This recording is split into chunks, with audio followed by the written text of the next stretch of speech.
Morning to you on this Tuesday morning. Later on after the 10 o'clock news, Rob Clark and Lindsay Richardson will be with us. Talk about the Bay Area Women's Center and a big fundraiser coming up for them. At 11 o'clock, the SVRC Marketplace will be the subject of focus. But for this hour, we're going to spend time talking about an organization, and I was kidding with its director that, this is the kind of organization when you ask them how they're doing, if they say they're doing well, that's bad news. It is the Children's Grief Center, and with us this morning, the man behind it, we say good morning to Chris Sabourin. Chris, good morning. Good morning, Art. Also with him is Gabby this morning. Gabby, introduce yourself to everybody. Hi, I'm Gabby Goth here. I'm the program director at the Grief Center. So, I was joking, that's a bad word for it, but I was kidding about the fact that if I asked you if you're doing well, it means your services are in demand, which is not a good thing. In some ways. I mean, it's a good thing because you provide a service that's needed, but it means somebody is grieving. Right. Yeah, absolutely. Tell us about the Children's Grief. Before we get in, we're going to talk about the airport run and all that good stuff, but give us an overview of the Children's Grief Center and how it came about. So the Children's Grief Center was started in 2014 by our founder, Camille Drace Nitschke. And she started the Grief Center with 8 kids with peer support groups out at Messiah Lutheran Church over in Midland, recognizing that there was a need for grief support for kids. She had some experiences on her own as well that helped her identify these needs in the community. That's usually what leads to these formations. Somebody has an experience. Yeah, exactly. And so, through that experience, started organizing these peer support groups. And now, almost 12 years later, we are in 3 sites in Saginaw Bay and Midland counties. We also provide peer support groups during the school day as well. And we have been in 45 school buildings running 55 programs during the day, as far north as Harrison and Beaverton, and as far south as Chesaning and Birch Run and everywhere in between, and even have done some work in Tuscola County at the ISD as well. I've got to ask, with a program that big, I mean, how are you funded and how much volunteer work is included? It's a great question. So we provide all of these services at no cost to the community. Which really means how are you funded? Yeah, exactly. So we do everything with sponsorships, fundraising, grant support, and general independent donors. As you mentioned, we'll talk about the Runway Run, our signature fundraising event. We are very fortunate to have the support of corporations and community foundations and individual donors to help us do this work. But I think it's important to acknowledge that, as you mentioned at the very beginning of our conversation, people are looking. They know about us now. They're reaching out for our services. And sustainability is really something internally we've been talking about and being very careful. As we've always been very careful with our spending, but now really looking at support and sustainability and how we can continue to grow and serve. You need to create a significant endowment fund. Yes, and we're fortunate to have an endowment fund out of the Midland Community Foundation. And a quick plug for Give Local. I know there's lots of foundations that are doing Give Local on the 5th. But yeah, our endowment fund, we do have that. That's an option. We have lots of other options for people to donate as well. And, in terms of the services you provide as a Children's Grief Center, what is a youngster who comes to you because they're suffering because of a loss? What happens to that youngster? What's the program like? Yeah, so we serve kids from ages 4 to 18, and their caregiver. When they come to the Grief Center, they get sorted into their age groups with kids who are around their age, and they work through their grief. We usually read a book related to whatever the topic is that night. Sometimes we talk about worry or anxiety. We talk about the anger that comes with grief. This past couple of groups, we talked about what kids think happen after they die, which is a very interesting topic for them to address. The Grief Center isn't a faith-based organization, but we held that space for kids to be able to relate to each other and explore those beliefs together, and it was such a powerful night. So we just address any of the feelings or thoughts that can come along with grief, where kids can share with each other. Is there, Chris, a national model for this program? Actually, there is. The National Grief Center, the Dougie Center out in Portland, Oregon, is really the one that we look to for our training and for the research-based programming that we use. I know at one point our founder, Camille, went out and got some training from the National Grief Center where this whole peer support model started. And brought that model back. There is a whole network of grief centers across the country. And many of us, if not all of us, belong to a professional organization called the National Alliance for Children's Grief. And so we're fortunate for that professional organization. They keep us all networked and talking to each other and provide space over Zoom calls for program directors to talk, for EDs to talk, and just general membership to talk. I don't think I ever asked you, what got you involved? Well, my previous career, I was a teacher and school administrator, and got to the end of that career and started looking to see what else I could do with my passion for working with people, and especially youngsters, and to see what I could do. Had some other nonprofit experience with another small nonprofit I was still part of, actually. And with my administration leadership, this opportunity came up, and I was brought aware of it, and I thought, well, I'll give it a shot. And what I love the most about it is that I took everything that I loved about teaching and watching children thrive, and I still get to do that in a way that is more, I would say, more intentional in the fact that I get to focus on the child's emotions, and I get to help create a space. The outcomes are different. The outcomes are different, yeah. Create that space where kids can actually talk and feel safe. Did that in the classroom, and I know schools do that every day. But like you said, the outcomes are different. The space is a little different and targeted. What'd you teach? I taught elementary school. I taught first grade, fourth grade, and fifth grade, and also sixth grade in middle school as well. A glutton for punishment. Well, it's it was a good run. It was a really good run, and shout out to all my teacher friends who are still out there doing it. They're heroes out there, that's for sure. Gabby, what got you involved? Yeah, I started at the Grief Center in 2017 as a counseling intern from CMU, and what were you studying at CMU? Counseling, so therapy. Yeah, individual. I have my LPC, and I was originally planning on going more the hospice route, but I landed at the Grief Center, and I told Camille at the time, I don't know if I want to work with kids. They kind of scare me a little bit. But I'm still here almost 10 years later, so I really found a passion for it. I think my fear was that they're so impressionable, and I was afraid of saying the wrong thing, which is often what our volunteers say when they come to us. Well, we're going to get to that, yeah. Yeah.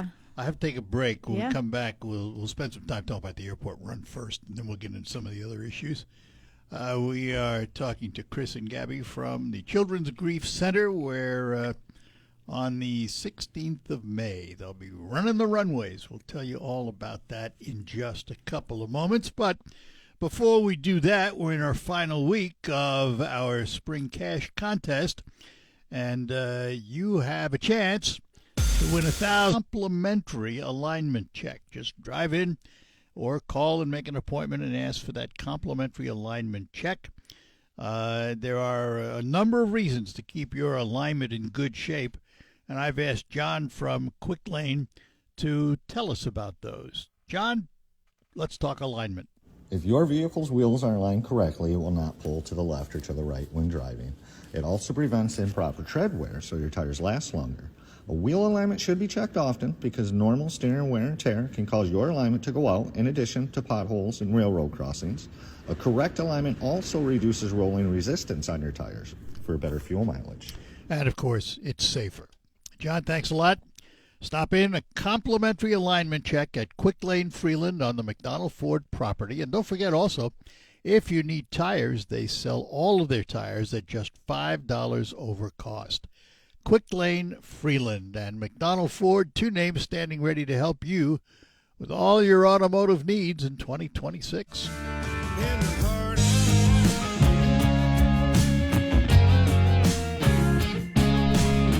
Hi, we're back with you on the Art Lewis Show. In studio with me from the Children's Grief Center, its executive director, and he is Chris Sabrin, and the program director, and she is Gabby. And we'll get back to some of the things the center does and how you do them, but let's go back to the fundraising, because on May 16th is a big event. How many years now for this? 4 or 5, maybe more? It's 6 for 6, is it 6? for the run itself, but it's year 4 at MBS. 4 at MBS. Yeah. Now, for those of you wondering, when we say there's a run at MBS, there is a run at MBS. Yes, sir. Absolutely. On the runways. Yep. You got it. It You is got it. unique, folks. I want to tell you, the way it happens is they literally close down a whole section of the tarmacs and the runway. The one big runway remains open because the airport has to stay open. Yep. And a path to the terminal has to be kept. But otherwise, you're out there running. It's well defined. I mean, you know where to go and everything, but you're running the runway and the tarmacs. It's Sure. amazing. Absolutely. Yeah. It's amazing. And you've had probably, 500 on average? Yes, we have. Yeah. Last year we were just a couple It'll be under. bigger this year, I think. We're hoping. Actually, we are 70 registrations ahead of where we were this time last year. So Right. really hoping. Some of the nitty-gritty. Yeah. What time is the race? So the run walk will start at 10 a.m., but runners can start showing up at 8 a.m. to pick up their packets, so their shirts and information and all that, and just check out the event and stretch out and all of that. We have a color run that will start at 11:30 as well, and all the registrations are happening right now, but you can show up that day and register What's a as color well. run? Color run is where, now I have to specify this, the color run doesn't happen on the runways. The FAA gets a little okay. crabby Yeah, all right, yeah. when we color up the runways, so yeah. Just a we're not touch. going to do that. So, but the color run happens out in the grassy space outside the secure area, and it's a big oval, and we've got lots of volunteers out there spraying color powder, and it gets the white shirt all colored. We have instructions on how to go home and wash it appropriately so the color sticks, but it's a great time. We're very fortunate to have students from Midland Dow High School planning obstacles that the kids can run through, jump over, all of that as well. And families, adults can run that too. Kind of So making your own tie-dye shirt. 100%. That's right. So let's talk about costs. Sure. So the run walk itself costs $35 to register. A few days beforehand, though, we do increase the rate just because we'd like everybody to register as early as possible so we can make appropriate plans. The family color run is $20 each. However, we do cut a discount for a family of 4, and you just got to get a hold of us at the Grief Center, and we can give you a coupon code for that. That's the run and the walk pieces. Another important part, though, is if you're not interested in running and you just want to come and check it out, we do have spectator passes for $10, and that gets you into to the whole event. That gets you into the kids zone as well. And second, I'll let Gabby talk about the kids zone. That's her area. But we also have a pancake breakfast as well for a $10 ticket. Yes. And that's an exciting part of what we do. That at one point, James and the others at the airport recommended that we do a fly-in pancake breakfast event because pilots like to fly. They like to fly for a purpose, and what better purpose than to come out for breakfast? Yeah, and eat. And they're used to it. They do it all over. Yeah, and so we're hoping. Last year the weather wasn't very cooperative, but this year we're due. And so hobby pilots, please plan May 16th. Come on out, fly over to MBS. Time breakfast is what time? We're going to start at 8 a.m., the breakfast. I think 7:30 maybe even. And that'll go until about 12:30. So we'd love to have planes there for the runners to see come in and out, and maybe if they're willing to park static displays, that'd be great too. Yeah. Just somewhere off the runway. That's exactly right. That's exactly right. Do you want to touch on the kids zone Yeah, real quick? let's talk about the Kids Zone, Gabby. So lots of fun stuff for all kids to do. We'll have activities, so some crafts out, some resource booths from other agencies in the community. We'll have crafts and activities for kids. We'll have tie-dye available.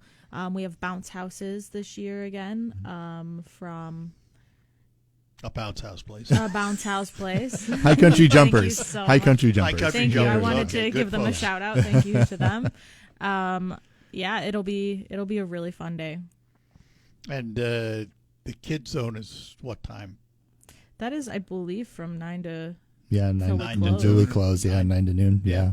Yep, absolutely. So all of this takes place at MBS International Airport, folks.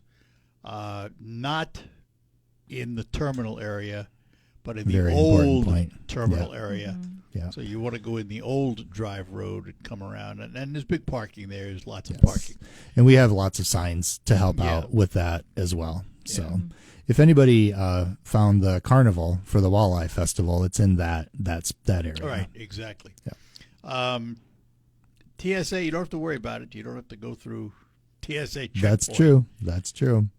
But I do want to shout out to James Canders, the director of the airport. Absolutely. You know, he has, ever since we brought this idea to him, 4 years ago, he got right to work with the important paperwork that needs to happen with the FAA and with the TSA. And so we're very grateful for him and his staff who help us make this happen. They're extremely supportive of the Children's Grief Center, and I also know that they're extremely supportive of several other community groups. Yeah, and it's interesting too from my standpoint because I get to take one of our news cars out onto the tarmac and sit out there and watch. But I have to be escorted at all. Anybody has to be escorted. Yeah.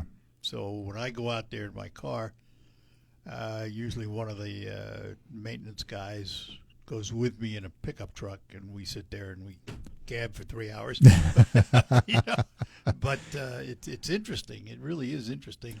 And you get to see the airport from an entirely different perspective.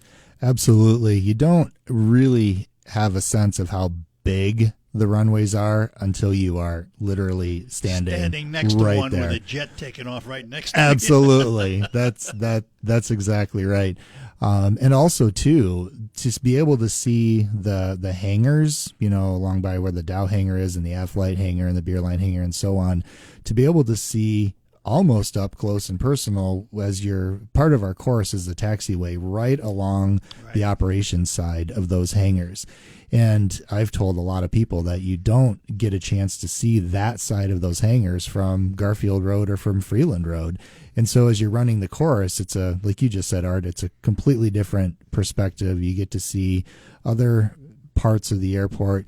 James also works to park their equipment out too, so you get an up close and personal chance Some to of that see big equipment they have. It's yeah, huge. right. There's snow removal equipment and other pieces, and so it's an experience. It's not just a race; it's a definite And experience. they pull their big fire trucks out to set up certain boundaries and stuff. And it's Absolutely. Yeah, they do a phenomenal job. Yeah. Absolutely phenomenal. It's my favorite airport without a question. Sure thing. I'd like to shout out too to our volunteers. We checked our volunteer signups, and we already have 70 volunteers who are going to come and help How many make do you this. We need about 70 to 80, and a lot of those help out with the 5K run walk on the runways, and so they're stationed out at the turns to help runners know where to go. Where does somebody go for information, to register, and to volunteer? Go right to our website, childrensgriefglbr.org. There's links there. It'll take you to our run sign up page. You can do all the registrations there. Spectator passes are sold there, and so on. childrensgriefglbr.org. That's correct. Or just give us a call, 989-495-9335. We'll be back to talk more with our guests after these notes here on the Art Lewis Show. Make your house a home using quality. And we're back with you talking to Chris and Gabby from the Children's Grief Center. Coming up on the 16th is their big run at MBS International Airport. Grit Your Grief, Run the Runway. But in looking at that on their website, childrensgriefglbr.org, I noticed that there is something called Virtual Race Weeks from May 6th through the 20th. What is a virtual race week? Well, that's an opportunity for folks that can't make it on May 16th to pick their own course, pick their own time frame, and still participate in our event. We will make sure they get their medal and their shirt and all the same perks that everybody else Same gets. cost? Yes, same cost. 'Cause it's a fundraiser. I mean, that's Absolutely. really what it's all about. I'd asked off air. I think there is timing. This is a timed race at the airport. Absolutely. Yep, absolutely. So we're very fortunate for Andy Brady and Charles Miller to help us out with this event. And Charles brings his timing equipment, and it is a timed event. So anybody who's looking to get that PR out there, or timing is available. We also have prizes for first, second, and third place as well. There's a place on the website to sign up to volunteer. In some of the areas needed, race morning setup. Can you help anywhere needed? Race parking attendance. Gate to enter runway attendance. Race route support. And the medal table and the swag merchandise. You gotta have that. Gotta have swag and merch. The kids' fun zone, kids' color run, bounce houses, spectator passes. Bib decorating table. Yeah, so the little bibs that people yeah, write their yeah, numbers on, we like to encourage our runners to maybe decorate it in honor of someone that has died in their life, so they can honor them on the runway. And are those bibs and numbers chipped? That's how they do Yes. the timing, right? So it is a chipped race. Yeah. Post cleanup is always important, Yes. and a volunteer sign-up table. So you can do all that online. Again, it's childrensgriefglbr.org. Go to the events page, and you'll see the race setup and all of that, and it'll even allow you to register online or to volunteer online. So let's spend a little time talking about the Grief Center and how do, first of all, youngsters get involved in the Grief Center after suffering a loss. Yeah, they're typically referred, at this point, I think it's mostly word of mouth. If someone posts on Facebook, usually the comments are flooded with, hey, check out the Grief Center. Or we have our information at funeral homes and at hospitals and schools. So hopefully someone connected with the family who has experienced a loss can get connected with us. And then the intake process happens. So they call the office and I do a phone intake, kind of do a small assessment to see if this is something that the family is ready for.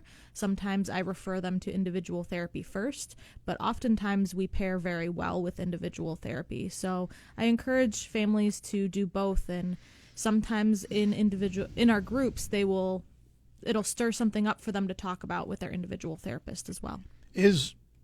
For lack of a better term, and I don't know all the terms, is this group therapy for the youngster?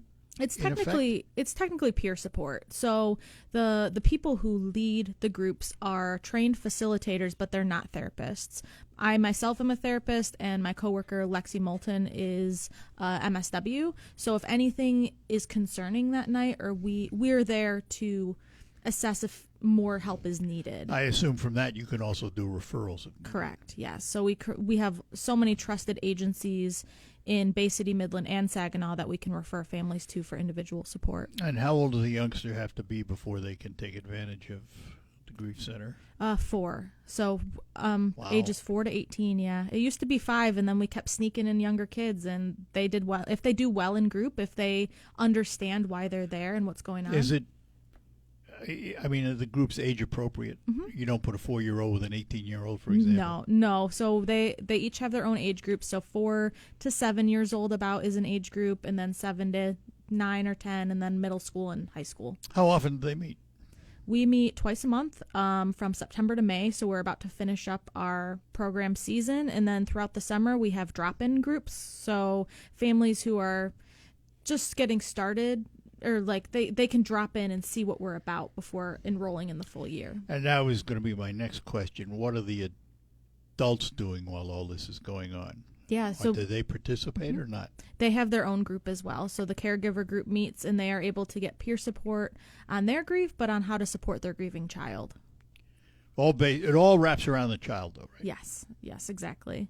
Always there to support the kids. I do similar projects with the kids that I do with the adults. So after a group, they can be like, hey, look what I made, and have a conversation about it. So typically a youngster comes in. How long are they there for? It really depends on the family. We've had families that have stayed for a couple of years. We have families who have left and come back. And then some people just, it's a month or so, and they're able to talk about it and kind of break the seal of talking about their grief, and they feel like they're in a good space. So it's really an individual journey. Any cost to this, Chris, to the families? No.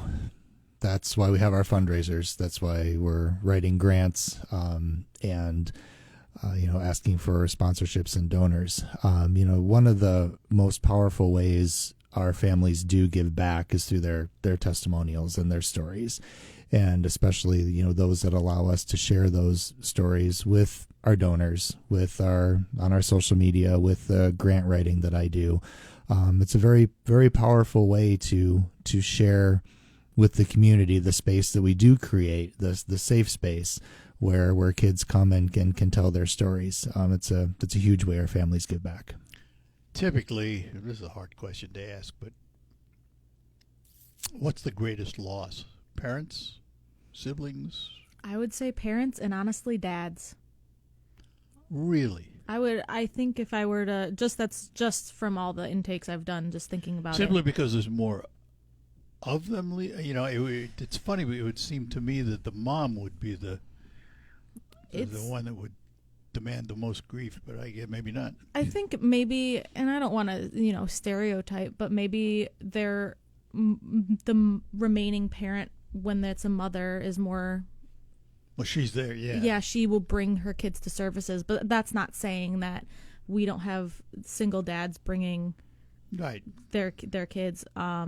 We do have a lot of grandparent loss as well, and friends, and it just surprises me when I get into a group sometimes and it's all the kids have had a dad die, and it just is natural. It happened, we didn't plan the group that way. It was just like, oh, you all have a very similar loss, which is helpful for the kids to be able to see that they're not alone. Yeah, the groups aren't set up that way, though, right? It's not no. You lost dads, you lost moms, you lost siblings. They're all together. Yes, they are all together, and they all find something to connect on, typically. Grief is grief. Grief is grief. Some handle it better than others. Yeah, it's just different for everyone, and you never know. There's not really a stages of grief. That's kind of a myth, I would say. You can hit any stage at any point in your life. Yeah, I went through it with the loss of my wife 3.5 years ago. But I couldn't define the stages. Yeah. I just knew how I felt, but I couldn't define stages, so to speak. Yeah. Anyhow, we're going to take a break, come back, and we'll remind you again about the races and all of that. The Children's Grief Center. Children'sGriefGLBR.org is where you get all the information you need. Give Local Midland is a group. All right, we're back with you in studio with me, Gabby and Chris from the Children's Grief Center. So, family suffers a loss and they have children. What's the decision-making process for them as to whether or not they want to take their child to the grief center? I think maybe time. I don't know. I guess it's if the child is struggling. I think it's a good thing to do after a loss, no matter what you see in your child. I think the fact that kids get to be with other kids and they don't feel alone is such a huge asset to the family, and just being able to learn tools on how to talk about grief, because we're not typically, we don't know how to talk about grief as a society. Well, we're afraid. I mean, Yeah. there's another correlation. I hate to bring it up, but it's true. Someone contemplating suicide, and you're afraid to talk to them because you're afraid you're going to say the wrong thing. Right. When you should be asking them if they need help, and grief is similar. I mean, and you don't want to say the wrong thing because you might trip somebody feeling worse. Yeah. You teach how to talk about it?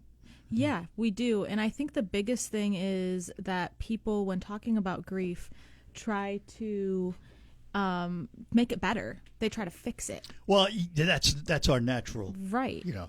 But just giving space, and that's what we do at the Grief Center, is we just allow space for kids to be able to talk to each other and feel seen and heard without someone being like, I'm sorry for your loss, or Do you coach the parents on what to say and how to say it and what not to say? yeah. And I think the biggest thing is the peer support aspect is they're talking to each other, and one adult says, oh, this person said this weird thing to me, and then the other adult is like, yeah, me too, that's awful. And they kind of come to those conclusions on their own in a lot of ways. And the youngsters, how do they respond? They love it. I mean, they're able to see that they're not alone. They're able to connect with each other and hear that, you know, people are saying weird things all over the place, but they don't have to take it personally. Yeah, it's tough to go through. I don't care how old you are. It's tough Yeah. to go through, and everybody does. Yeah. Everybody does. Yes, I think everyone probably needs to take a grief class on how to best support someone who's grieving. What training do your volunteers get? We have a full day training, a 9 to 5 on a Saturday typically, and those are held about 3 times a year for volunteers to become volunteer facilitators, to be able to hold that space for them. And we go through what to say, what not to say. We talk about the importance of play in children, the grief language, and different types of grief people experience. The grief language? The grief language. So, you know. What is the grief language? Well, I guess specifically when we're talking about kids, we don't want to say passed away or we lost them or they're gone, because a child is going to be like, all right, let's go find them. Where are they? We have to use the specific, they died and their heart stopped working and their body's not working, and explain that to them in very concrete terms that they understand. So typically we're teaching that kind of language, and then also the supportive language, and trying not to use platitudes like they're in a better place, and letting the kids. They're going to hear enough of that. Yes, exactly. So And they are going to hear it. There's no two ways about it. absolutely. And so our volunteers are able to learn all of those things. And then we kind of dig into their personal grief story too, and let them have peer support with each other as volunteers. And that helps them make a decision if this is the right fit for them, if they feel ready to help kids. All right, so Chris, again, the website is childrensgriefglbr.org. Correct. Go on there and they can register for the race. The costs again? $35 for the run walk and $20 per person for the family color run, with a break for a family of 4 at $60 total. All that available online? All of it. All of it's online, and the race is the 16th. Yep. And an opportunity to actually run the runways. Absolutely. That new perspective on the runway. Very good. Chris, it's always a pleasure. Thank you, Art. Appreciate you very much. Thanks for being with us. I'll see you on the 16th. Alrighty. Gabby, you too. Thanks for Thanks. being with us. Thanks for having us. And we will take our last break and then tell you what's ahead. Whether you're dreaming Being with us from the Children's Grief Center. Coming up, we're going to learn about the Bay Area Women's Center, and they have a big thing coming up too. Rob Clark, and he's the chair of this event, and Lindsay Richardson from the center will be with us. Coming up after the news next, of course, from CBS to bring you up to date on the world and the nation. And then we'll have the local report, Michael Percha in the WSGW newsroom with the region and state report. And we'll be back with our guests right after that. Broadcasting from the